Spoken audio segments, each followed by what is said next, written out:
नमस्कार दोस्तों, मैं अमन स्वागत करता हूं आपके अपने YouTube चैनल एजुकेशन हब पे। यह बिहार शिक्षक भर्ती साथ ही साथ अन्य एग्जामों के लिए भारतीय राज्य व्यवस्था यानी कि संविधान पे आधारित पूछे गए प्रश्नों का 8वां सीरीज है।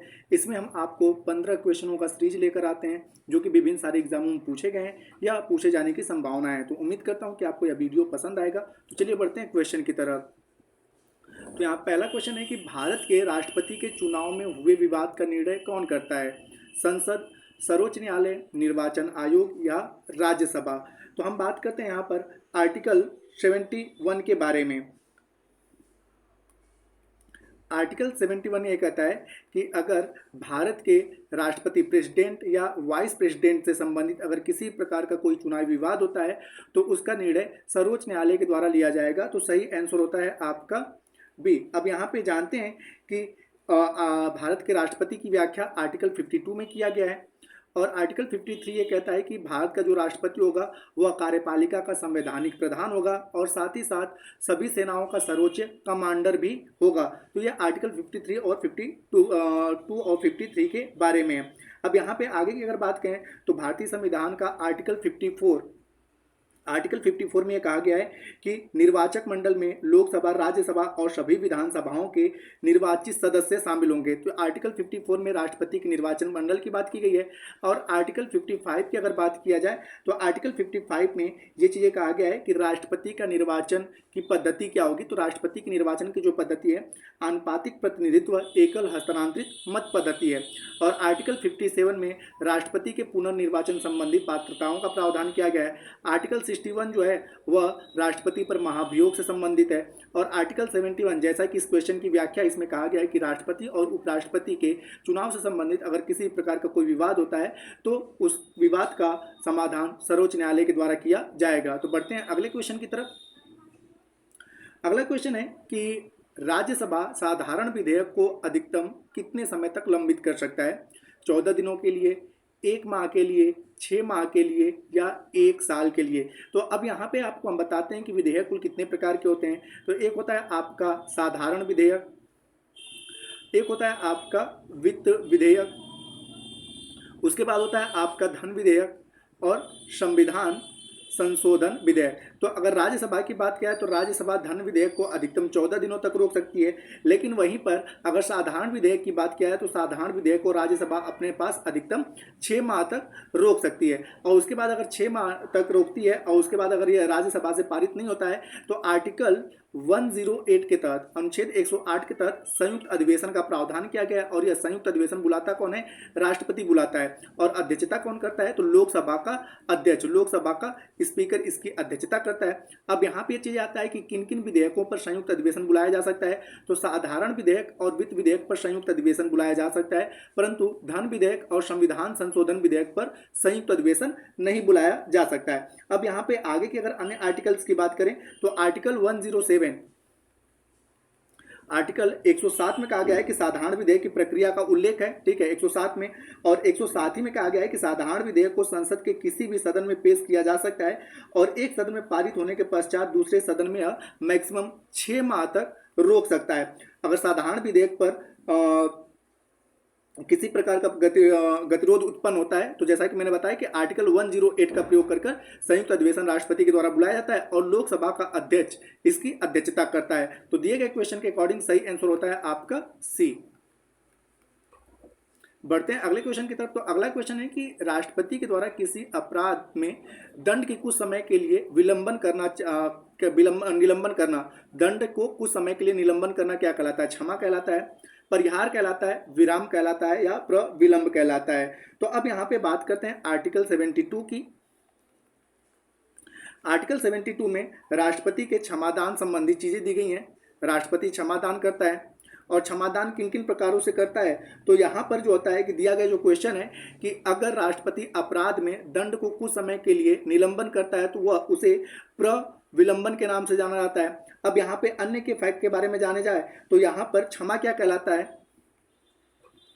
तो क्षमा की अगर बात किया जाए तो दंड और बंदीकरण दोनों को हटाकर दोषी को सभी दंड देशों से पूर्ण रूप से मुक्त कर देना। तो यहाँ पे सभी दोषों से, ठीक है, मुक्त करना, सभी दोषों से मुक्त करना क्षमा कहलाता है। अब यहाँ पे अगले की अगर बात किया जाए कि परिहार क्या कहलाता है, तो परिहार जो होता है इसमें कहा जाता है कि दंड की प्रकृति में परिवर्तन किए बिना सजा की अवधि को कम करना। ठीक है, सजा की अवधि को कम करना।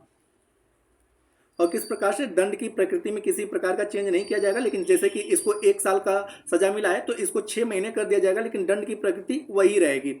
और अगला होता है आपका कि विराम। विराम क्या कहलाता है, तो विराम में होता है कि किसी दोषी को मिली सजा अपंगता, गर्भावस्था इत्यादि जैसे परिस्थितियों में कम कर देना। ठीक है, तो अगर किसी दोषी को सजा मिली है, जैसे 1 साल की सजा मिली है, ठीक है, तो उसको, ठीक है, साथ ही साथ सजा की अवधि भी कम कर देना और उस दंड का जो चीजें मिला है उसको भी कम कर देना, उसे हम क्या कर लेते हैं, विराम। जैसे कि मैंने बताया कि यहाँ पर इसको 6 महीने सश्रम कारावास मिला था, सॉरी 1 साल का सश्रम कारावास मिला था, तो यहाँ पे परिहार क्या कहलाएगा कि 1 साल को कम करके 6 महीने कर दिया जाएगा, लेकिन सश्रम कारावास जारी रहेगा। और विराम में क्या होता है कि अगर इसे 1 साल का सश्रम कारावास मिला है तो इसको क्या कर दिया जाएगा कि घटा के 6 महीने कर दिया जाएगा और सश्रम को हटाकर नॉर्मल कर दिया जाएगा, तो इसे विराम कहा जाता है। और विराम किस स्थिति में, तो अगर उस व्यक्ति को अपंगता हो गया, अगर किसी महिला का गर्भावस्था जैसी स्थितियां होंगी, तो इस कंडीशन में, ठीक है, सजा की अवधि को भी कम किया जाता है और सजा की प्रकृति को भी कम किया जाता है। तो ये सारी व्याख्याएं आर्टिकल 72 में कहा गया है और दिए गए क्वेश्चन के अकॉर्डिंग सही आंसर होता है आपका डी। बढ़ते हैं अगले क्वेश्चन की तरफ। तो अगला क्वेश्चन है कि निम्नलिखित में से कौन प्रधानमंत्री बनने से पहले मुख्यमंत्री नहीं रहे, चौधरी चरण सिंह, मोरारजी देसाई, एस सी देवगौड़ा या गुलजारी लाल नंदा। तो यहाँ पर सही आंसर होता है कि गुलजारी लाल नंदा जो थे वह प्रधानमंत्री बनने से पहले मुख्यमंत्री नहीं थे। गुलजारी लाल नंदा की अगर बात किया जाए तो यह भारत के पहले कार्यवाहक प्रधानमंत्री रहे और इनका कार्यकाल 1964 से लेकर 1964 में इनका पहला कार्यकाल आया था। ठीक है, उसके बाद ये कब आए थे, जब जवाहरलाल नेहरू की मृत्यु हुई थी, तो उस समय पहले कार्यवाहक प्रधानमंत्री बने। फिर उसके बाद भारत के दूसरे प्रधानमंत्री बनते हैं लाल बहादुर शास्त्री, और जब लाल बहादुर शास्त्री की मृत्यु होती है तो फिर दूसरे कार्यवाहक प्रधानमंत्री 1966 में पुनः कौन बनते हैं, गुलजारी लाल नंदा बनते हैं। तो इस फैक्ट से याद रखिएगा कि भारत के पहले कार्यवाहक प्रधानमंत्री कौन बने थे, गुलजारी लाल नंदा। बात करते हैं एस सी देवगौड़ा की, तो यहाँ पर जो एस सी देवगौड़ा है यह कहाँ के मुख्यमंत्री थे, कर्नाटक के। वर्तमान समय आपने देखा होगा कि ये काफी चर्चों में चल रहे हैं, अपने वो पोते को लेकर काफी चर्चे में चल रहे हैं। तो यह कर्नाटक के मुख्यमंत्री थे और यह साल 1996 से 1997 के दौरान, साल 1996 से 97 के दौरान भारत के क्या थे, प्रधानमंत्री थे। बात करते हैं यहाँ पर मोरारजी देसाई की, तो मोरारजी देसाई जो थे वह बंबई प्रांत के क्या थे, मुख्यमंत्री थे, बंबई प्रांत के मुख्यमंत्री थे। और इनका कार्यकाल एज ए प्रधानमंत्री क्या रहा, तो इनका कार्यकाल एज ए प्रधानमंत्री 1977 से लेकर 1979 तक रहा और यह भारत के पहले गैर कांग्रेसी प्रधानमंत्री थे। तो ये भी फैक्ट इनके बारे में है। और बात करते हैं चौधरी चरण सिंह की, तो चौधरी चरण सिंह की अगर बात किया जाए तो चौधरी चरण सिंह जो थे यह उत्तर प्रदेश के मुख्यमंत्री रहे। ठीक है, उत्तर प्रदेश के मुख्यमंत्री रहे और इनका कार्यकाल कब से कब रहा, तो 1979 से लेकर 1980 तक यह दूसरे भारत के गैर कांग्रेसी प्रधानमंत्री रहे। तो हालांकि दिए गए क्वेश्चन के अकॉर्डिंग सही आंसर होता है आपका डी कि गुलजारी लाल नंदा जो है भारत के प्रधानमंत्री रहे। किस प्रकार के प्रधानमंत्री, तो कार्यवाहक प्रधानमंत्री रहे, लेकिन यह किसी राज्य के मुख्यमंत्री नहीं थे। बढ़ते हैं अगले क्वेश्चन की तरफ। अगला क्वेश्चन है कि लोकसभा के अध्यक्ष को कौन चुन सकता है, राष्ट्रपति, लोकसभा के सदस्यगण, लोकसभा और राज्यसभा के सदस्य या मंत्रिमंडल। तो लोकसभा का अध्यक्ष कौन चुनता है, तो लोकसभा के सदस्यगण ही क्या करते हैं, लोकसभा के अध्यक्ष को चुनते हैं। अब यहाँ पे लोकसभा के गठन के प्रावधान की अगर बात किया जाए तो लोकसभा के गठन का प्रावधान आर्टिकल 81 में किया गया है। और प्रथम लोकसभा के अगर गठन की कार्यकाल की अगर बात किया तो प्रथम लोकसभा का जो कार्यकाल था 17 अप्रैल 1952 से 4 अप्रैल 1957 तक प्रथम लोकसभा का कार्यकाल रहा। प्रथम लोकसभा के जो अध्यक्ष थे वह कौन थे, जीवी मावलंकर थे। और उपाध्यक्ष कौन थे, तो प्रथम लोकसभा के उपाध्यक्ष थे अनंत शयनम अयंगर। अनंत शयनम अयंगर जो थे यह प्रथम लोकसभा के उपाध्यक्ष थे। बात करते हैं कि लोकसभा के सदस्यों का चुनाव जो होता है गुप्त मतदान के द्वारा, वयस्क मताधिकार के द्वारा किया जाता है। अब यहाँ पे लोकसभा के जो सदस्य, जैसे कि आपने पता है कि प्रेजेंट टाइम में 17वीं लोकसभा प्रभावी है और 18वीं लोकसभा के चुनाव के लिए प्रचार प्रसार चल रहा है और इसके लिए गुप्त मतदान होता है। और गुप्त मतदान में क्या होता है कि इसमें 18 वर्ष, ठीक है, 18 वर्ष के उम्र के लोग क्या करते हैं कि मतदान में भाग लेते हैं। आपने पता है कि मूल संविधान में जो था वोटिंग करने की न्यूनतम आयु 21 की गई थी और 61वां संविधान संशोधन के द्वारा इसको घटाकर 18 कर दिया गया। और किस आर्टिकल में संशोधन हुआ? तो अनुच्छेद 326 में संशोधन हुआ था। अब यहाँ पे होता है कि लोकसभा का समानता कार्यकाल कितने वर्ष के लिए होता है? तो लोकसभा का समानता कार्यकाल 5 वर्ष के लिए होता है।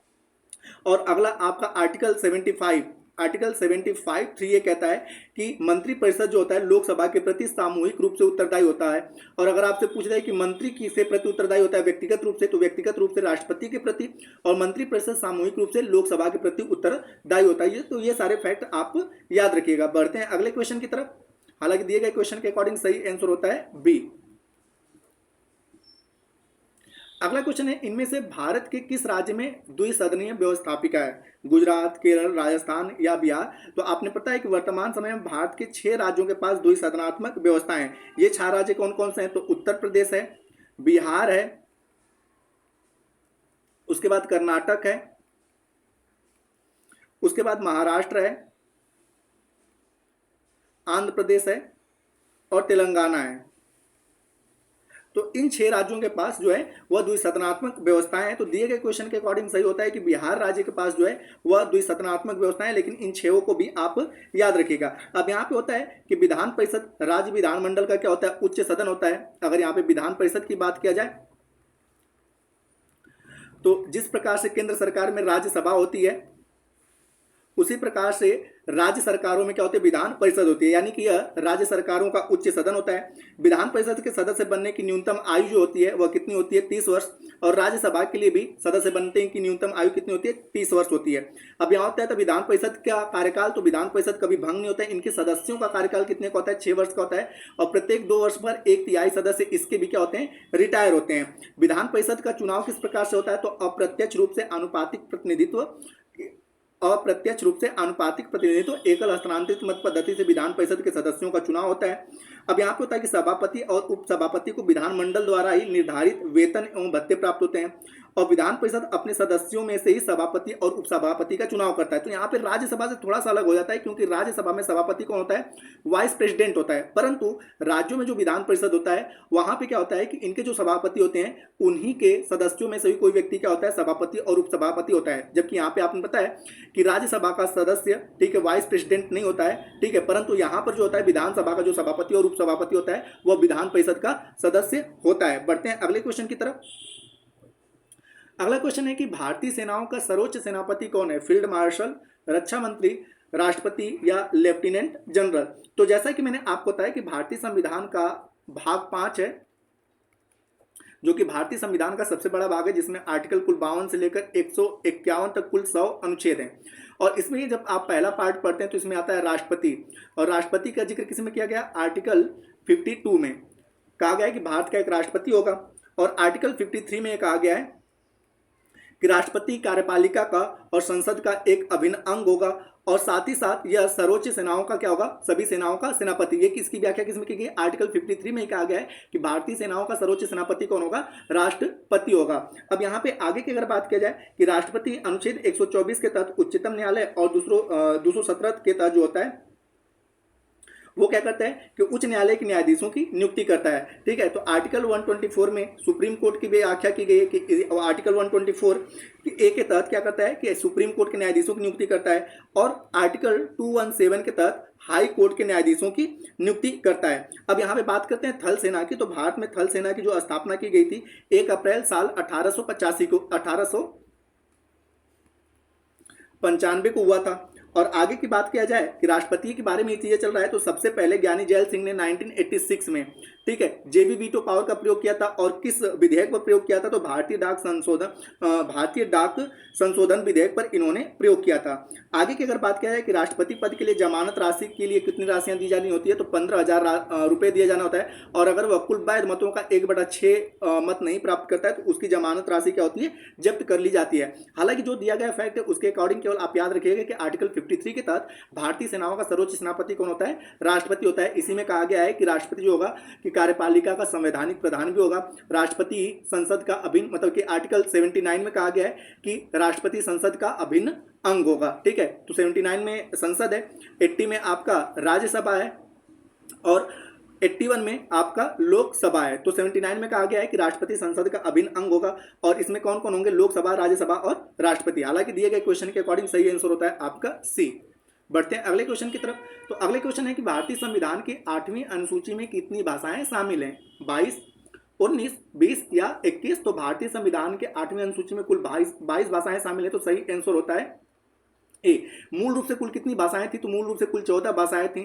ठीक है, अब इनको हम यहाँ पर देख लेते हैं। तो यहाँ पे आपका आता है कि कब कब किन किन भाषाओं को जोड़ा गया। तो मूल रूप से कुल आपकी 14 भाषाएं थी, लेकिन यहाँ पर आपने पता होना चाहिए कि कौन सा संविधान संशोधन हुआ था। तो 21वां संविधान संशोधन हुआ था, 21वां, और इसके तहत किसको जोड़ा गया था, सिंधी को।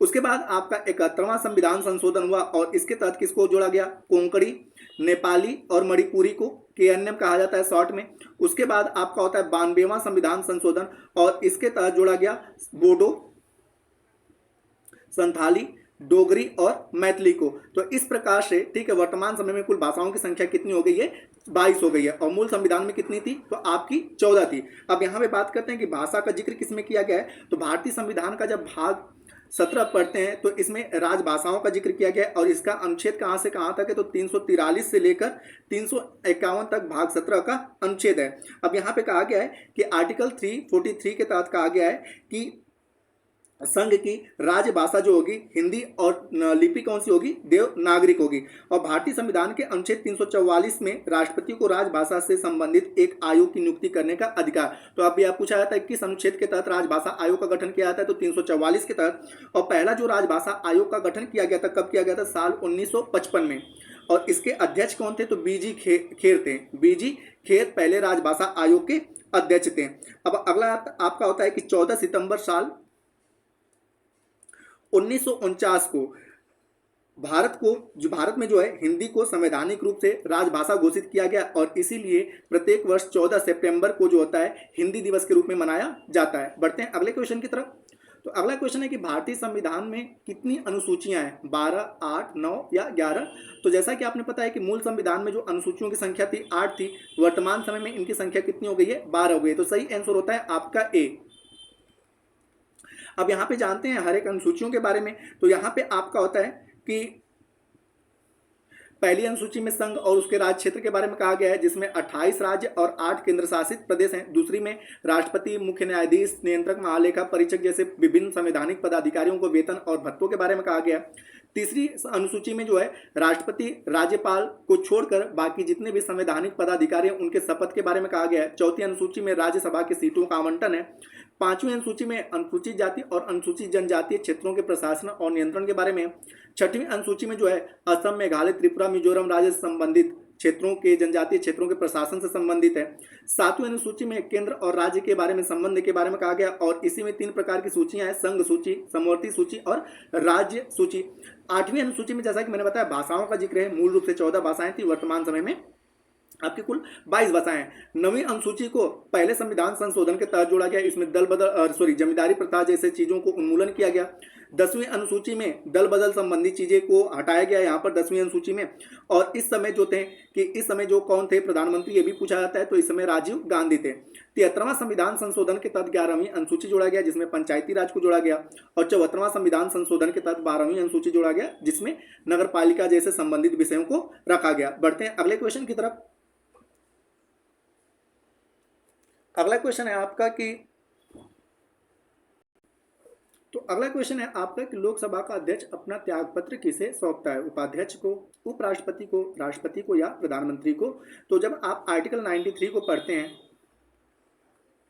तो आर्टिकल 93 में लोकसभा के अध्यक्ष और उपाध्यक्ष के पदों का उल्लेख किया गया है और इसी में कहा गया है कि लोकसभा का जो अध्यक्ष है, ठीक है, वो अपना त्यागपत्र मतलब जो होगा अपना त्यागपत्र जो होगा डिप्टी स्पीकर को देगा। लोकसभा के अध्यक्ष को हम लोग स्पीकर कहते हैं, तो ये अपना त्यागपत्र डिप्टी स्पीकर यानी कि उपाध्यक्ष को देगा और डिप्टी स्पीकर अपना त्यागपत्र किसको देगा, स्पीकर को देगा। अब यहाँ पे होता है कि लोकसभा अध्यक्ष लोकसभा का पीठासीन अधिकारी होता है, जिसका चुनाव लोकसभा के सदस्यों के द्वारा ही किया जाता है। लोकसभा का अध्यक्ष तब तक अपने पद पर बना रहता है जब तक कि नई लोकसभा की पहली बैठक प्रारंभ न हो जाए। जैसे कि आपने पता है कि प्रेजेंट टाइम में 17वीं लोकसभा प्रभावी है और ओम बिरला जो है प्रेजेंट टाइम में 17वीं लोकसभा के अध्यक्ष हैं और 18वीं लोकसभा का चुनाव चल रहा है। तो जब तक 18वीं लोकसभा का पहली बैठक नहीं शुरू हो जाता है तब तक ओम बिरला अपने पद पर आसीन रहेंगे। अगला है आपका कि 14 दिन की पूर्व सूचना देकर लोकसभा के तत्कालीन सदस्यों के बहुमत पारित संकल्प या अविश्वास प्रस्ताव के आधार पर ही अध्यक्ष को हटाया जा सकता है। भारतीय संविधान में जो होता है कि पहले लोकसभा के अध्यक्ष जो थे वह जीवी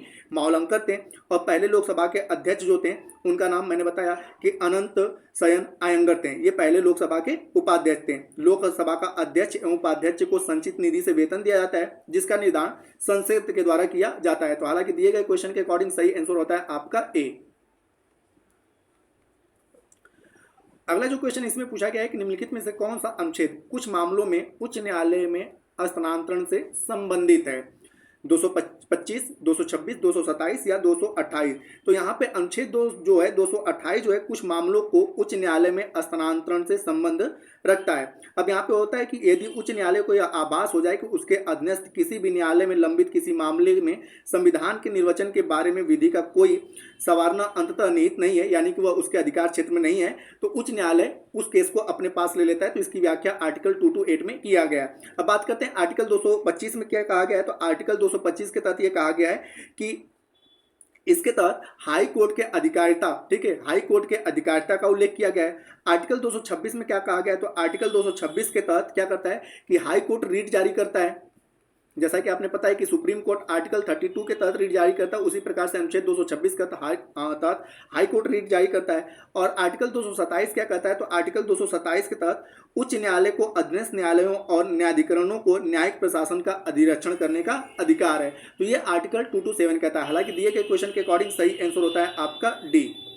बढ़ते हैं अगले क्वेश्चन की तरफ। तो अगला क्वेश्चन है आपका कि कौन सा क्षेत्र उच्च न्यायालय के अंतर्गत नहीं आता है? अपीलीय अधिकार, परामर्शी अधिकार, निरीक्षण अधिकार या आरंभिक अधिकार। तो यहां पर अगर बात किया जाएगा तो अपीली जो आपका परामर्शी अधिकार है वह केवल और केवल सुप्रीम कोर्ट के पास है, न कि हाई कोर्ट के पास है। तो सही आंसर होता है आपका बी। जैसा कि आपने पता है कि राष्ट्रपति अनुच्छेद 143 के तहत, ठीक है, अनुच्छेद 143 के तहत क्या करता है कि सुप्रीम कोर्ट से किसी भी मामले को, ठीक है, पूछ सकता है, अब मतलब कि परामर्श ले सकता है। लेकिन ये चीजें, ठीक है, हाई कोर्ट के पास नहीं है। हाई कोर्ट के पास अपीलीय अधिकार है, निरीक्षण का अधिकार है और आरंभिक अधिकार, ये सारी चीजें दिया गया है। तो दिए गए आंसर क्वेश्चन के अकॉर्डिंग सही आंसर होता है बी। अगला क्वेश्चन है कि सरकार के वित्तीय खर्च पर अंतिम टिप्पणी कौन करता है? राष्ट्रपति, लोकसभा का अध्यक्ष या नियंत्रक एवं महालेखा परीक्षक या संसद? तो सरकार के वित्तीय खर्च पर अंतिम टिप्पणी करने के लिए बनाया गया जो अधिकारी है वह नियंत्रक एवं महालेखा परीक्षक है। तो सही आंसर होता है आपका सी। अब यहाँ पे इसके बारे में जानते हैं कि वित्त मंत्रालय के व्यय विभाग में महालेखा नियंत्रक परीक्षक भारत के प्रधान लेखाकार सलाहकार के रूप में कार्य करता है। संविधान के अनुच्छेद 150 के अनुसार, आर्टिकल जो है 150 के अनुसार क्या कहा गया है? तो इसके अनुसार वार्षिक विनियोजन लेखा और केंद्रीय वित्त लेखा भारत के नियंत्रक महालेखा परीक्षक की सलाह पर राष्ट्रपति के अनुसार संसद में प्रस्तुत किए जाते हैं। तो जो भी अपने पास, ठीक है, या अपने ऑडिट करता है उन सारी चीजों को राष्ट्रपति के अनुसार क्या करता है? संसद में प्रस्तुत करता है। अब यहाँ पे बात किया जाए कि महालेखा का कार्यालय वर्ष जो होता है इसकी जो स्थापित किया गया था कि महालेखाकार, तो 1858 में, ठीक है, महालेखाकार का कार्यकाल शुरू होता है और आगे चलकर 1884 में, 1884 में इसका नाम बदलकर क्या कर दिया जाता है? नियंत्रक और महालेखा परीक्षक कर दिया जाता है। पहले इसे क्या कहा जाता था? महालेखाकार कहा जाता था। लेखाकार जब इसकी स्थापना हुई थी 1884 में इसका नाम CAG, ठीक है, कैग कर दिया गया। अब आगे की बात करते हैं, कैग की व्याख्या किसमें की गई है? तो भारतीय संविधान के भाग 5 के आर्टिकल 148 में, ठीक है, 148 में नियंत्रक और महालेखा परीक्षक का वर्णन किया गया है। इसका कार्यकाल कितना का होता है? तो 65 या 6 वर्ष का होता है, जो पहले पूरा हो जाए। भारत के पहले नियंत्रक और महालेखा परीक्षक कौन थे? तो वी नरसिम्हा राव थे, और वर्तमान समय में भारत के 14वें, जो वर्तमान समय में वह कौन है? गिरीश चंद्र मुर्मू है, ठीक है, गिरीश चंद्र मुर्मू नियंत्रक और महालेखा परीक्षक हैं। बढ़ते हैं अगले क्वेश्चन की तरफ। तो अगला क्वेश्चन है कि किस संविधान संशोधन के तहत राष्ट्रपति को मंत्रिमंडल की राय मानने के लिए बाध्य किया गया? 42वां, 44वां, 52वां या 61वां संविधान संशोधन? तो यहाँ पे होता है कि भारतीय संविधान के 42वां संविधान संशोधन, जिसे कि मिनी संविधान संशोधन कहा जाता है, इसके तहत इंदिरा गांधी थी और उन्होंने राष्ट्रपति को मंत्रिमंडल की राय मानने के लिए बाध्य कर दिया। तो सही आंसर होता है आपका ए। परंतु जैसे ही ठीक है इंदिरा गांधी जी की सरकार गिरती है और जनता पार्टी की सरकार बनती है और मोरारजी देसाई भारत के पहले कांग्रेसी प्रधानमंत्री बनते हैं, तो उन्होंने 44वां संविधान संशोधन किया और उसके तहत राष्ट्रपति को थोड़ा सा ढील दे दिया कि एक बार वह ठीक है उनकी राय को अस्वीकार कर सकता है। तो 44वां संविधान संशोधन के तहत इस प्रावधान को क्या कर दिया गया, समाप्त कर दिया गया। तो हालांकि आपका दिए गए क्वेश्चन के अकॉर्डिंग सही आंसर होता है आपका ए। अब यहाँ पे कुछ संविधान संशोधन, तो जैसा कि आपने पता है कि अभी तक कुल भारतीय संविधान में कुल 106 संविधान संशोधन हो चुके हैं। 101वां क्या था, तो जीएसटी था जिसे 1 जुलाई 2017 को लागू किया गया। 102वां क्या था, तो इसमें राष्ट्रीय ओबीसी आयोग को संवैधानिक दर्जा दिया गया 11 अगस्त साल 2018 को। 103वां था कि ईडब्ल्यूएस को 10% आरक्षण दिया गया जो लागू हुआ 12 जनवरी साल 2019 में। 104वां था कि लोकसभा और राज्यसभा के विधानसभाओं में एसटी और एसटी के जो आरक्षण है उन्हें 10 सालों के लिए और बढ़ा दिया गया। परंतु एंग्लो इंडियन जो 2 एंग्लो इंडियन मनोनीत होते थे लोकसभा में, उनके चीजों को समाप्त कर दिया गया और इसे लागू कर दिया गया 25 जनवरी साल 2020 से। 105वां संविधान संशोधन ये था कि पहले जो था कि सामाजिक में शैक्षिक रूप से पिछड़े वर्गों के पहचान का अधिकार केंद्र सरकार को था और सुप्रीम कोर्ट ने इसे क्या कर दिया, राज्य सरकार को दे दिया। तो यह अधिकार दिया गया 105वां के तहत। और 106वां संविधान संशोधन क्या है, तो महिलाओं को 33% आरक्षण लोकसभा राज्य विधानसभाओं में ठीक है और राज्यसभा में 33% आरक्षण का प्रावधान किया है और इसे 28 सितंबर 2023 को यह संशोधन पूरा हुआ। तो अभी तक कुल भारतीय संविधान में कुल 106 संविधान संशोधन हो चुके हैं। बढ़ते हैं अगले क्वेश्चन की तरफ और अंतिम क्वेश्चन की तरफ। तो अगला है कि भारत के संविधान में 8वीं अनुसूची में कितने भाषाओं को शामिल किया गया है। तो जैसा कि यह क्वेश्चन हो चुका है, मैंने बताया कुल 22 भाषाएं, मूल रूप से जो था 14 भाषाएं थी। तो सही आंसर होता है आपका बी। अब यहाँ पे कुछ डिटेल देख लेते हैं। तो जैसा कि मैंने बताया कि संविधान की 8वीं अनुसूची में 22 भाषाएं हैं। असम, बंगला, गुजराती, हिंदी, कन्नड़, कश्मीरी, कोंकणी, मलयालम, मणिपुरी, मराठी, नेपाली, उड़िया, पंजाबी, संस्कृत, सिंधी, तमिल, तेलुगु, उर्दू, बोडो, संथाली, मैथिली और डोंगरी। अब यहाँ पे कि इन भाषाओं में से 14 भाषाएं संविधान में पहले से लिए गए थे। जैसा कि मैंने बताया साल 1967 में 21वां संविधान संशोधन करके सिंधु की जोड़ा गया। 1992 में 71वां संविधान संशोधन करके कोंकणी, नेपाली और मणिपुरी को जोड़ा गया।